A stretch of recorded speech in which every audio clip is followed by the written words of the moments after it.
Bienvenue en direct sur Corrèze Télévision. Nous sommes en direct sur le forum des lecteurs de la 34e Foire du Livre de Brive. Un forum des lecteurs en partenariat avec la ville de Brive, France Bleu Limousin et le journal La Montagne. Le thème de ce forum, le combat d'une vie, avec Jean-Pierre Coff pour Une vie de Coff aux éditions Stock et Alain Bougrain-Dubourg pour Il faut continuer de marcher aux éditions La Martinière. Ce forum est animé par Christine Ferniaud. Bonjour messieurs. Le combat d'une vie, moi j'aurais plutôt tendance à dire les combats parce que vous en avez plus d'un l'un et l'autre. Alors vos vies, c'est on apprend qu'on apprend de ses erreurs, on apprend que les passions ça compte énormément, que les hasards, les rencontres comptent aussi. Et moi la première question, comme c'est une vie, eh bien votre premier souvenir d'enfance à chacun d'entre vous, est-ce que vous vous souvenez du tout début, du tout premier souvenir? Allez Alain Bougrain-Dubourg, dites-moi. Alors, je démarre le livre en me disant qu'est-ce qu'on peut retenir d'une vie quand on a la prétention d'écrire un bouquin. Et si j'avais le souvenir, mon premier souvenir, j'aurais probablement démarré par ça. En revanche, il y a un souvenir qui m'a marqué. J'avais une très mauvaise scolarité et mon père, qui était quelqu'un de très sévère, admirable par ailleurs, expliquait combien je serais incapable dans la vie. Et donc je m'imaginais en train de faire la Manche. Et je doutais tellement de moi, c'était un souvenir, mais c'était un cauchemar en vérité, qui revenait périodiquement. Et je me disais, il y a peut-être des gens qui savent faire la Manche. Est-ce que moi, j'apprendrais à savoir faire la Manche pour avoir une pièce? Donc voilà, ça démarre assez mal, hein. Peu de confiance en soi, oui. Et puis après, ça va. Ça s'est un peu arrangé. Et vous, ouais. Jean-Pierre Coff? Si tu veux savoir comment on fait la Manche, je te conseille de lire le livre de Jean-Louis Debré, le président du Conseil constitutionnel. Bien sûr. Mais oui, il a fait une rencontre incroyable. Il a un monsieur, un Clodo qui faisait la Manche, lui a proposé de garer son vélo. Et ils sont devenus amis, ils ont écrit un livre ensemble qui est formidable. Admirable. Alors, si tu veux vraiment t'y mettre... Par bonheur, j'ai plus le problème aujourd'hui, mais quand même, la question m'intéresse, je lirai le livre. Moi, mon premier souvenir, et c'est un souvenir que je mets même en pratique encore maintenant, j'avais un grand-père qui était maraîcher. Et quand j'étais tout petit, c'est sûrement mon premier souvenir, à la fois de lui, mais surtout de lui, c'est qu'il avait confectionné pour moi une sorte de petit tapis. Vous savez, comme ont les jardiniers, c'est-à-dire les sacs de chanvre qu'on plie en 4 et qu'on coud grossièrement, avec lequel il éclaircissait les carottes et les radis, parce qu'il semait toujours ensemble carottes et radis, puisqu'on prélève les radis avant les carottes et ça leur laisse de la place pour grossir. Et ce petit travail méticuleux qu'il m'avait appris à faire, c'est quelque chose que j'ai beaucoup de plaisir et j'ai toujours un sac de jus plié en 4 quand je vais dans mon jardin pour pouvoir m'accroupir et bricoler dedans. Mon souvenir, c'est ce petit sac en jute. Alors, Jean-Pierre Coff, vous commencez tout de suite à parler maraîcher, nature, mais dans votre livre aussi, dès la petite enfance, le jardin compte énormément, mais une enfance pas si facile que ça, hein. Pas une enfance d'enfant gâté. C'est le moins qu'on puisse dire. Non, parce que je suis né en 70, j'ai 77 ans, je suis né en 38, donc pendant toute la période de la guerre, j'étais dans une ville qui était très exposée, puisque j'étais à Lunéville, et que mon enfance, je dis pas que les jouets, c'était les chars qui passaient dans la rue nationale, mais c'était... D'abord, je ne savais pas ce que c'était, c'est mon grand-père qui m'a appris que ce qui aurait pu paraître des jouets pour moi, bien que ça ne soit pas encore la mode, parce qu'à l'époque, on jouait aux mousquetaires avec des bâtons en bois, et ça nous suffisait largement, et on s'amusait formidablement avec des bâtons en bois en faisant l'épée, et ça allait très bien. Et mon grand-père m'expliquait que ça, c'était des ustensiles qui apportaient la mort. Et comme mon père était mort à la guerre, donc si vous voulez, ça avait encore plus d'importance pour moi, et jusqu'à la fin de la guerre, la Croix-Rouge suisse lance un appel pour recueillir les pupilles de la nation, c'est-à-dire les enfants dont un ou deux des parents avaient disparu pendant la guerre. J'ai été recueilli en Suisse par une chance extraordinaire. Je suis rentré dans une famille, moi qui n'avais pas connu de famille, puisque je n'avais pas de père et que ma mère avait repris le commerce de mon père, alors que ce n'était pas son métier du tout. Et donc, je me suis retrouvé dans une ferme dont on pourrait encore rêver maintenant, c'est-à-dire une ferme sans engrais, où il n'y avait pas des tracteurs qui défoncent toutes les routes, qui privent même l'automobile normale de circuler. Enfin, on allait dans la montagne pour traire les vaches. C'était un endroit idyllique. On allait encore conduire les animaux à la monte naturelle. C'est-à-dire, maintenant, c'est fini. C'est l'insémination mortelle artificielle qui fait qu'on a perdu le sens des saisons, puisqu'on fait de l'agneau maintenant d'un bout de l'année à l'autre, alors qu'avant c'était précis, c'était au moment où la femelle avait envie d'un mâle qu'on lui amenait le mâle, ou qu'on conduisait la femelle au mâle, et ça se passait toujours très bien. Et je crois qu'il y avait du plaisir. Et je vais vous dire pourquoi je suis convaincu qu'il y a du plaisir quand l'animal se reproduit. J'ai eu... Tu confirmes? Tu es d'accord avec moi? Alors, moi, j'ai eu des chevaux. J'avais des boulonnaises, donc c'est ces superbes bêtes, énormes, des chevaux de trait, pas des chevaux... On pouvait monter dessus, mais c'était pas leur vocation première. Et à un moment donné, ces deux jeunes juments, j'ai été amené à m'en débarrasser. Donc avant, je voulais qu'elles poulinent. Et les deux sont allés à Boulogne. J'ai regardé dans le hardbook pour choisir les plus beaux des étalons, parce que je pensais qu'il n'y avait pas de raison qu'on leur amène un cheval qui ne soit pas digne d'elle. Et alors, j'avais une des deux juments qui était une garce qui tapait l'autre sans arrêt, qui était vraiment une jument de caractère. Et l'autre petite, qui était une petite fée qui venait mettre sa tête dans mon veston, qui était un amour. Celle-là, elle voit le mal, elle est émerveillée, elle se laisse faire, elle est pleine tout de suite. Quant à la seconde, qui était une garce, elle y est retournée 12 fois. Donc, 12 fois, ça a dû lui faire très plaisir, je n'en doute pas. Et toutes les deux ont eu des poulains. Moralité, ceux qui y retournent sont des garces. Hein? Pas forcément. Non, faut pas conclure. Les animaux peut-être, oui. Mais bien sûr, les conclusion animaux hâtive, s'il vous plaît, monsieur. Alors, votre enfance, Alain Bougrain-Dubourg, elle était, disons, plus familiale, mais en même temps assez sévère. Et vous avez été envoyé rapidement en pension. Enfin, oui, comment ça s'appelait au lycée Eugène Fromentin, à La Rochelle, pensionnaire. J'ai eu la chance de naître, on va dire, sur le bon trottoir, à Paris, dans le 8e arrondissement. J'allais à l'école chez les jésuites, voiture avec chauffeur. Et mon père a considéré, vu les résultats scolaires à 10 ans, qu'il fallait que j'apprenne que la vie, c'était autrement, et notamment en côtoyant les fils de marins pêcheurs, parce qu'on avait une maison dans l'île de Ré. Et là, d'un coup, je bascule dans un univers qui est quand même lourd, pesant. On était 190 internes. Et j'avais déjà le goût des animaux.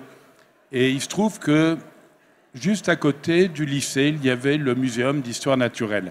Alors j'allais périodiquement me promener dans les allées de ce musée, et même si c'était un squelette de dauphin, j'imaginais l'animal plongeant dans les flots. Enfin voilà, j'avais une ouverture sur l'exotisme formidable au point que j'ai voulu faire mon propre muséum dans ma chambre.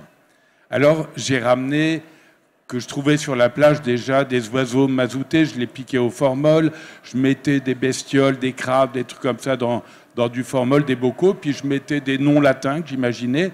Et un jour, je me suis dit, pour que ce musée soit digne, mon laboratoire soit digne de ce nom, il me faut une pièce maîtresse. Or, la seule pièce maîtresse qui vaille, c'est évidemment un crâne d'Homo sapiens.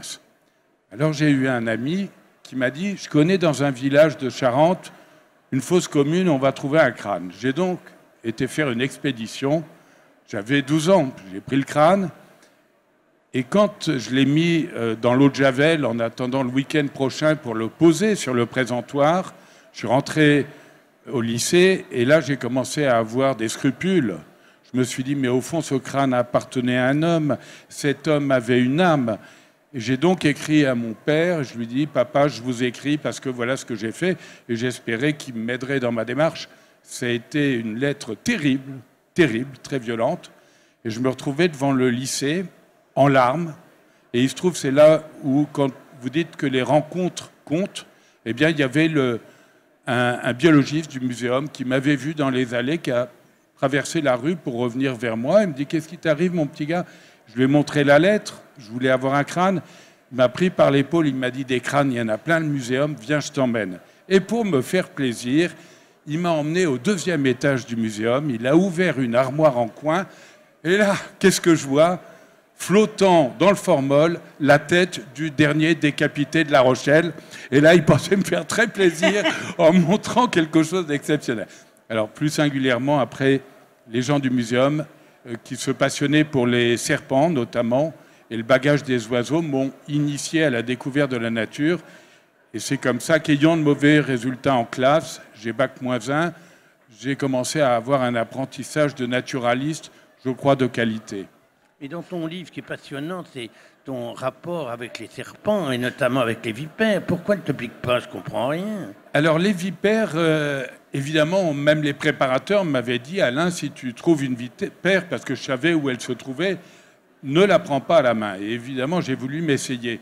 Et pourquoi? Parce que c'est très passionnant de voir que les serpents n'ont pas de moyens de communication, parmi beaucoup d'animaux. On voit dans le regard une expression forte, on peut interpréter. Les serpents, ils ont une écaille à la place des paupières. Ils n'ont pas de membres pour s'exprimer. Et donc, je pensais que si je prenais une vipère sur la main et qu'elle ne cherchait pas à partir, qu'elle se levait, c'est que j'avais établi une communication. J'ai donc manipulé des vipères. J'ai été mordu parce qu'après, j'ai fait des présentations de vipères. Et les gens très aimables, c'était comme vous ici. Il y avait un vivarium avec plein de vipères et je disais, laquelle voulez-vous que je vous présente? Elles avaient toutes leur venin. Et les gens aimables disaient, la rouge, là, qui est dans le coin, celle qui siffle, là. Bon, en fait, elles étaient toutes pareilles. Et je me suis fait mordre en 7 ans une dizaine de fois, ce qui est peu, et je suis devenu allergique au sérum. Donc, voilà, j'arrête avec les serpents. Enfin, quand vous étiez à l'école, vous aviez aussi, sous le pupitre ou dans votre chambre de garçon, des animaux vivants, pas que des crânes. Et franchement... je ne sais pas si vous étiez fréquentable. C'était les mal-aimés de la nature à l'époque. Et je ne sais pas si on en parlera, si ça présente un intérêt, mais ce compagnonnage avec les serpents m'enthousiasmait tellement que quand j'ai fait mon service militaire, j'étais au ministère des Armées, dans un bureau, et j'avais amené mes serpents. Et un jour, un gradé rentre, voit ça, bon, je la fais courte, je me retrouve au Val-de-Grâce, en neuropsychiatrie. On me demande si j'ai déjà eu des rapports avec les femmes. Je dis que oui, mais que je me sens plus proche des animaux. Et là, ça a été terrible. J'ai été réformé avec 33% d'invalidité mentale. Et pire, on a considéré que si la France était en guerre, je ne pourrais pas participer à la défense de mon pays que j'aime tant. Alors mon père a essayé d'intervenir auprès de Mesmer, ça n'a rien donné. Mais si jamais il y a un problème, je serai quand même en première ligne. Voilà une bonne idée pour tous les mômes qui ont envie de... maintenant, il n'y a plus de service militaire. Je pense que ça va être pas mal diffusé, tout ça. Mais c'est vrai qu'aujourd'hui, le service militaire, c'est plus tout à fait ça. Alors, Jean-Pierre Coff, on vous connaît passionné de la nature, du produit. La télévision vous connaît aussi. Mais ce qu'on connaît moins, c'est votre aspect comédien.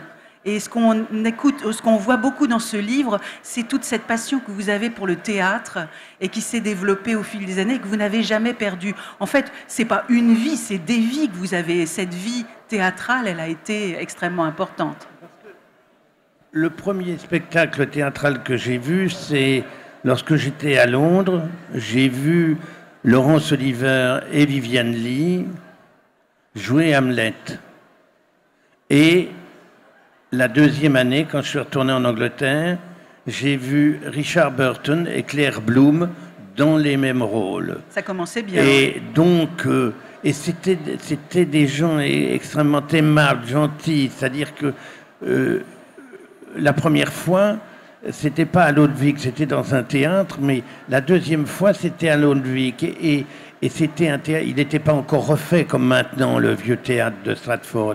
Et alors, on était de plein pied directement avec les acteurs, et à la fin, ils venaient et on pouvait échanger. Enfin, c'était complètement amical, et je me disais, mais est-ce que c'est possible que des des stars aussi grandes que ça puissent être si proches d'accès, si facile. Et puis après, ma mère, pour se faire pardonner de m'avoir mis en pension, m'emmenait tous les week-ends au théâtre. Et ah là là, voilà 2 emmerdeurs notoires.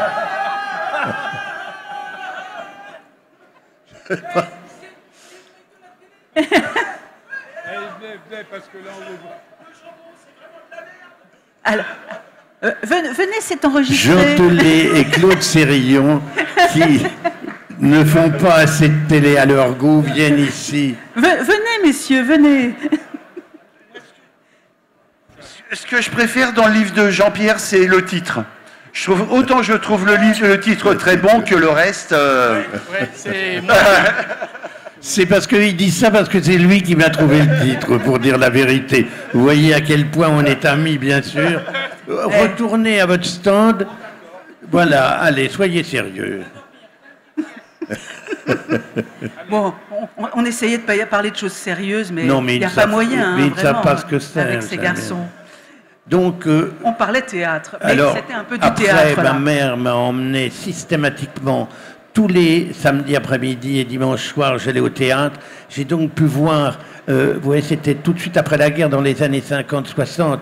Il y avait Madame Feuillère au sommet de sa beauté qui jouait les Glas de tête. Il y avait Jean Marais qui jouait avec elle. Il y avait Jean Servet. Moi, j'ai vu Paul Meurice en scène plusieurs fois. Enfin, des gens qui nous font rêver maintenant et qui étaient des personnages très faciles d'accès.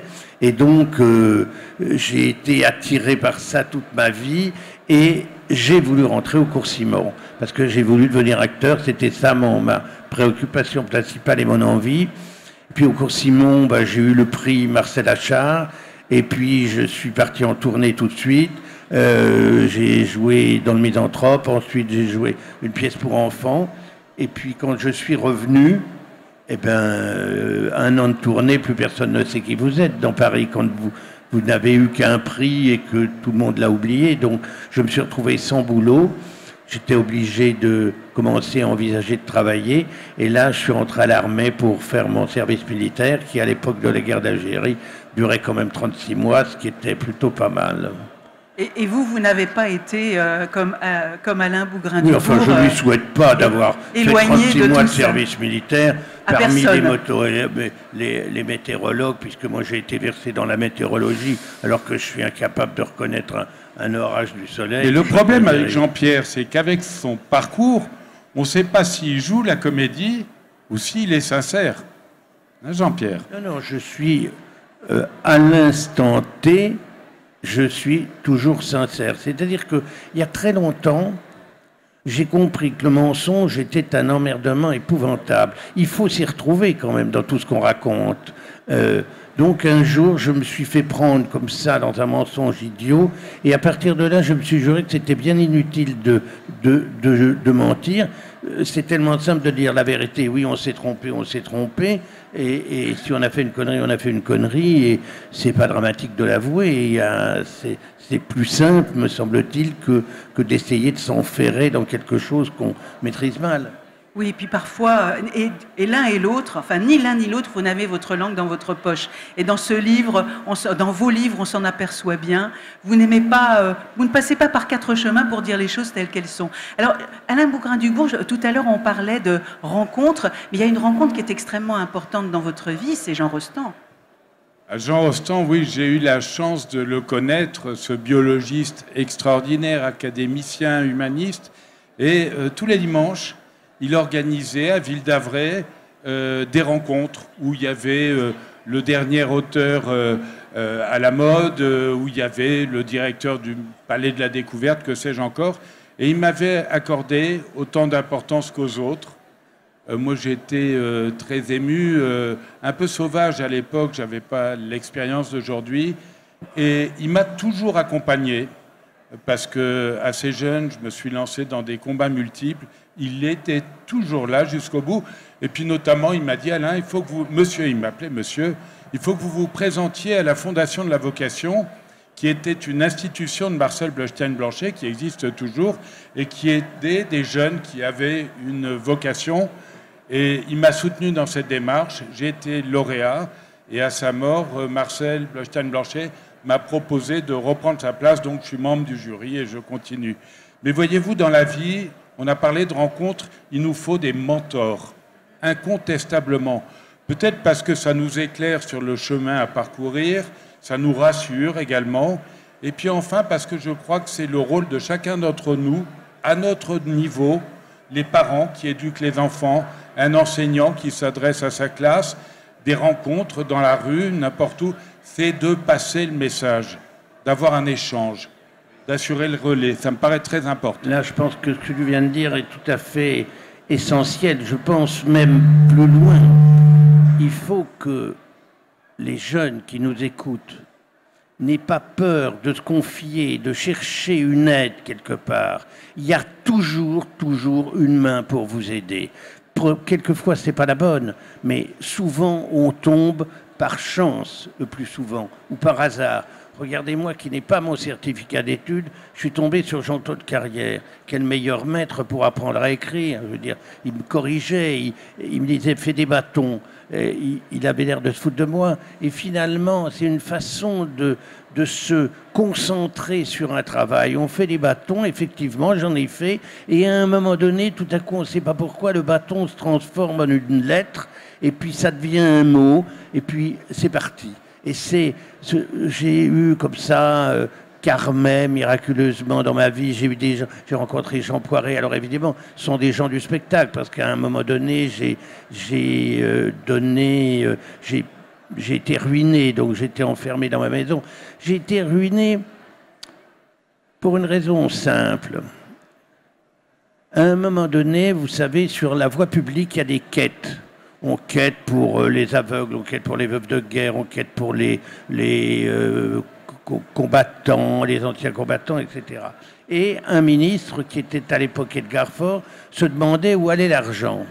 Mais posez-vous donc la question, où va l'argent? L'argent, il est distribué dans des sociétés qui sont des sociétés régionales, qui passent leur temps à faire des banquets pour essayer d'imaginer ce qui va se faire plus tard.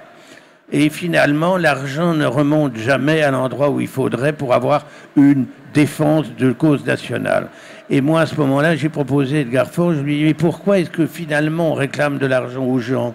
Parce que donner, c'est facile, même pour des gens extrêmement modestes. On donne 2 €, on donne 5 €, on n'en donne même qu'un. Mais au moins, on a fait le geste de donner, et souvent, ça donne bonne conscience. Et on peut aller beaucoup plus loin, et moi, j'ai inventé les grands-mères au père.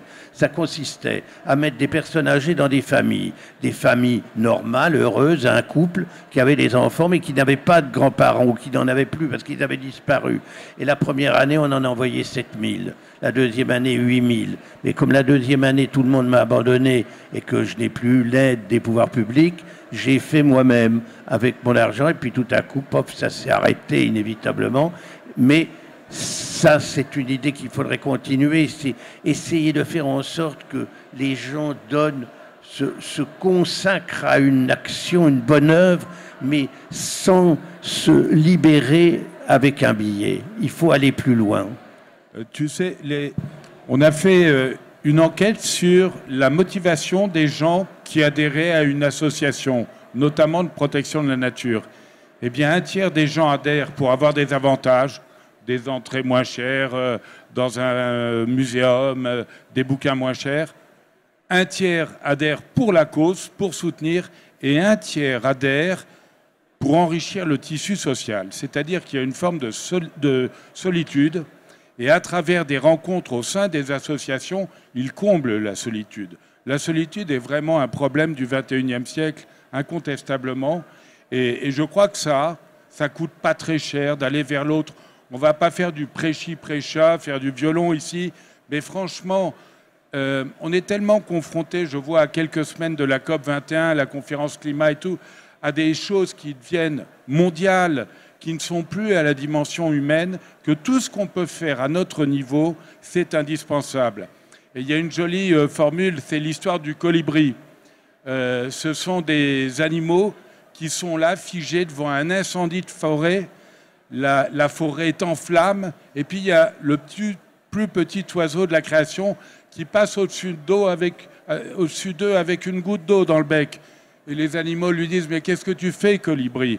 Et le colibri dit, je fais ma part. Et voilà, et si chacun faisait sa part, on avancerait probablement beaucoup plus loin. C'est vrai. Yannick Jadot. Eh ben voilà, tu l'as raconté bien des fois, le colibri. Et Cécile, ben, c'est gentil d'être là. Je parlais...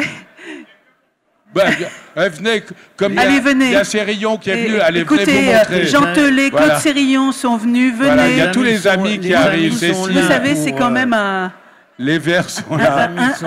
un salon accueillant. Donc Salut, vous êtes les monsieur. bienvenus. Bonjour. Mais bienvenue. Allez, un petit mot. Je sais pas. T'as vu qu'il s'est mis en vert, hein, c'est un signe. Qu'est-ce que tu vas voter, Jean-Pierre? Probablement les écolos si ça s'arrange.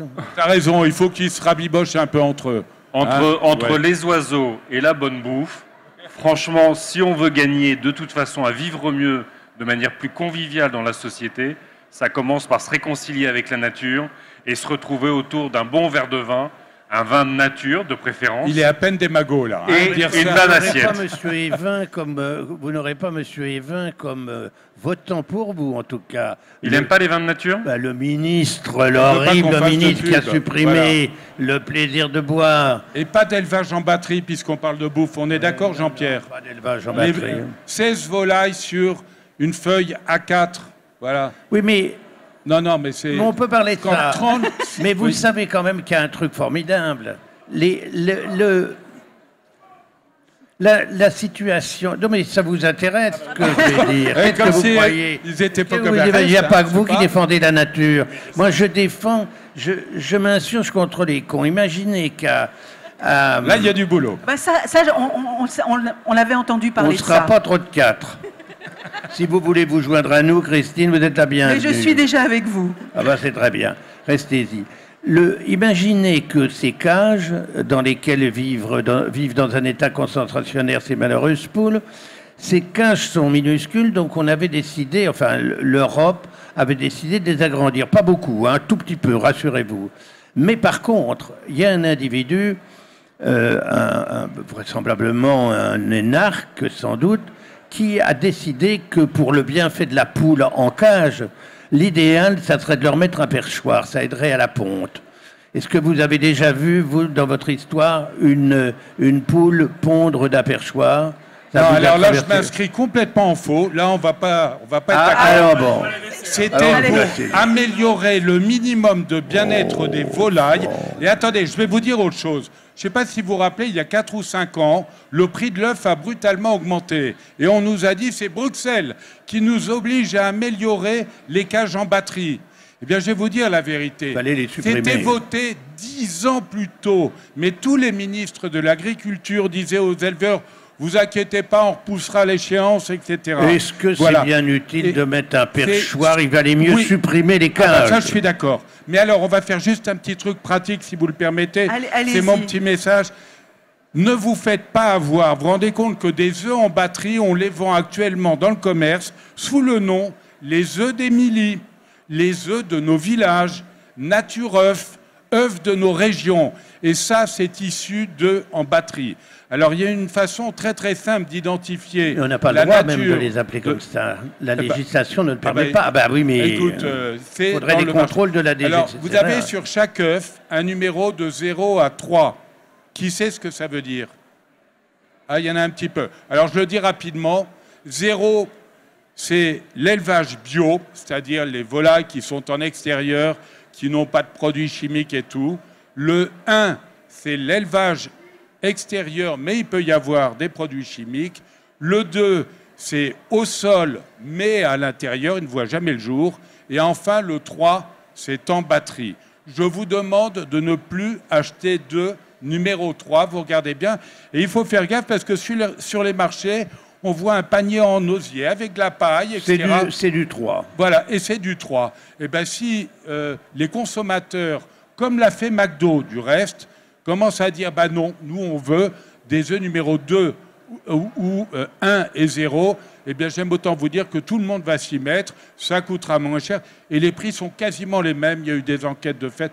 Voilà. Oui, mais- Moi, je suis pas venu pour rien. Non, Merci. non, c'est Vous le venez- combat, c'est ça. Tu viens d'aborder un problème qu'on ne dénonce pas, mais les responsables de la malbouffe, c'est le consommateur lui-même. Ne nous trompons pas, c'est nous qui sommes responsables de bouffer de la merde. C'est parce qu'on ne lit pas les étiquettes. Il y a des entreprises, y compris des groupes agroalimentaires, qui font des produits très convenables, sans colorants, sans arômes, sans conservateurs dans les conserves. Des gens qui font des choses de qualité. Mais on ne lit pas les étiquettes. Les étiquettes sont relativement sérieusement faites. D'ailleurs, vous verrez, vous comprendrez tout de suite, mon vieux combat contre les produits polyphosphatés, c'est que les deux produits les plus utilisés dans l'agriculture, dans l'agroalimentaire, c'est l'eau et l'air.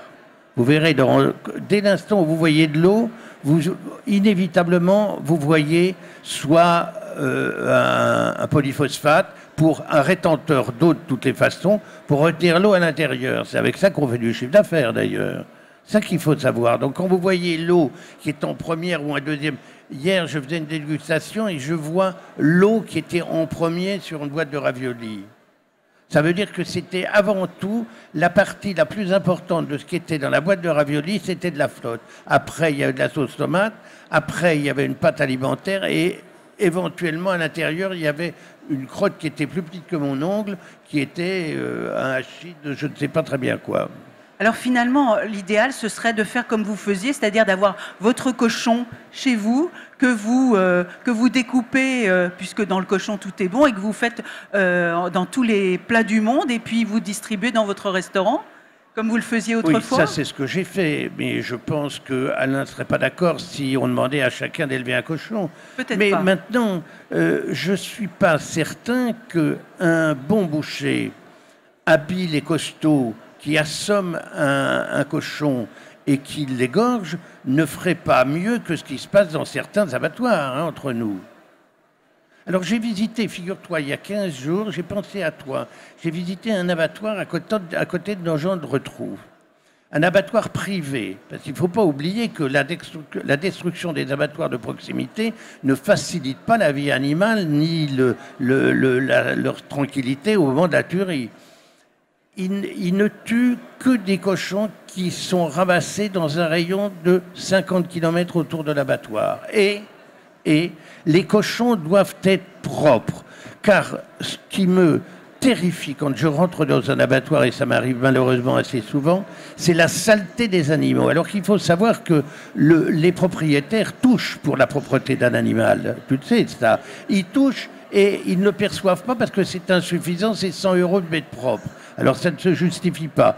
L'abattoir, enfin pour eux, l'abattoir dont je vous parle, les cochons ne sont élevés que sur de la paille et pas du tout sur caillebotis, et ils suivent un parcours où régulièrement on les arrose. C'est-à-dire tout le parcours pour aller jusqu'à la tuerie, c'est de l'eau douce qui leur tombe sur et ça les calme.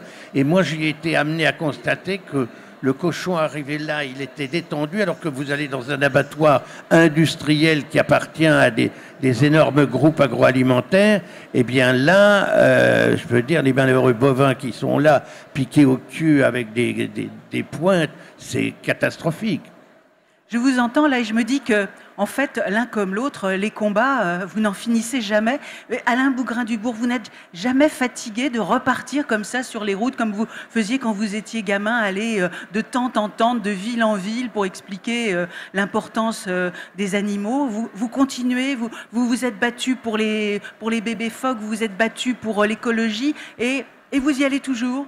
Avec la même... Je vais vous dire, sans démagogie et très sincèrement, il y a évidemment des moments de doute et de lassitude.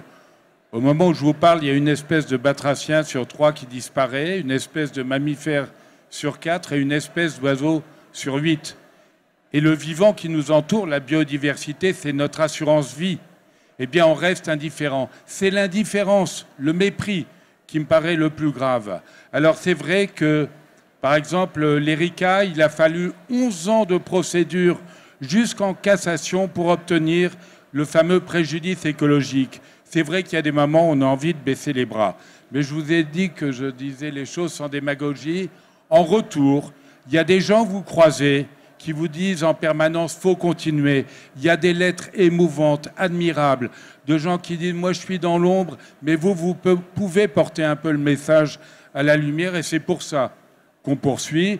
Et puis aussi parce que j'ai presque envie de dire « je ne saurais pas rester indifférent, je ne saurais pas faire autre chose » en me réjouissant davantage qu'en m'investissant dans le combat, en me réjouissant du bonheur de voir des réserves naturelles, de voir le birdwatching, les gens qui partent à la découverte de la nature avec des accompagnateurs nature, enfin toutes ces choses exceptionnelles. Et j'ai eu la chance tout au long de ma vie de voir les lieux les plus magnifiques de la planète, depuis l'Antarctique jusqu'au grand désert, la Tanzanie, que sais-je encore. Donc je suis habité par cet épanouissement du vivant. J'ai envie de le transmettre et j'ai pas envie de baisser les bras. Et le titre du bouquin, parce qu'il y a l'éditeur qui m'a dit « il faut que tu parles de ton livre », alors j'en parle. Il est là tout le temps, il est bien devant. Le titre du bouquin, « Il faut continuer de marcher », c'est Théodore Monod, que j'adorais, que j'aimais beaucoup, on était très proches. Et j'ai été le voir quelques jours avant qu'il meure. Il était extrêmement faible, il n'arrivait pas à parler. Il avait les lèvres gercées, comme si une nouvelle fois il venait de traverser un désert en quête de connaissances et de savoir. Et moi, je lui parlais parce qu'il ne pouvait pas répondre et il me serrait le bras pour acquiescer. Et juste à la fin, il m'a dit « Alain, il faut continuer de marcher ». Il ne m'a pas dit « il faut continuer de se battre », il faut continuer de marcher. Donc voilà, c'est ce que j'essaie de faire avec tant d'autres, et notamment la Ligue pour la protection des oiseaux. Mais vous... Jean-Pierre Coff non plus, vous ne vous lassez jamais et vous continuez à avancer comme ça avec les moments difficiles et puis la volonté forte. Autant de difficultés l'un que l'autre à faire avancer notre combat parce que il y a des lobbies qui sont tellement puissants qu'on ne sait même pas par où les prendre.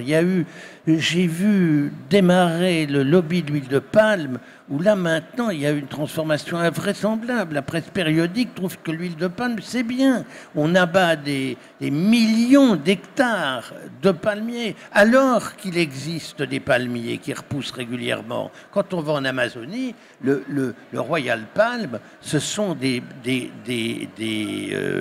palmiers qu'on cueille, enfin qu'on coupe à la machette, et ils repoussent. Et là, il y en a autant qu'on en veut. Et il ne faut pas détruire la nature. Elle existe. Le cœur de palmier que les gens adorent, c'est celui-là qu'il faut manger, et pas l'autre. Mais pourquoi est-ce que nos concitoyens n'écoutent pas davantage les messages qu'on envoie? Parce que finalement, c'est un langage assez simple et chaque fois, on amène des preuves que nous ne sommes pas des utopistes. Nous sommes dans la réalité quotidienne du combat. On peut manger bien actuellement dans ce pays. Qu'on arrête de dire qu'on ne mange que de la merde. C'est pas vrai. Il y en a trop, c'est vrai. Mais on doit pouvoir trouver à manger convenablement à des prix justes.